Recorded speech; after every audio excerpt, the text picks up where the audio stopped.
Alam nyo ba guys na kung mag-away ang pusa at ang ahas, sino nga ba ang panalo dito?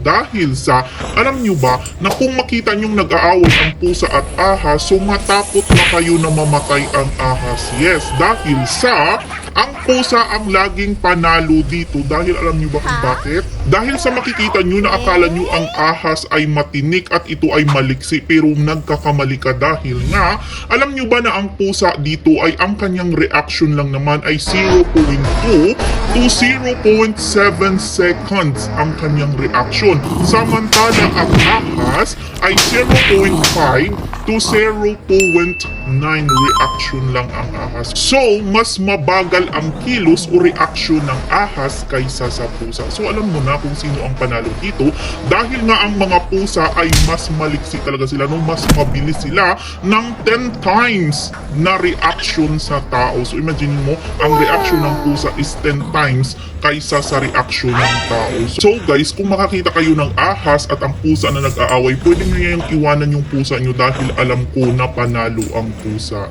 Yes.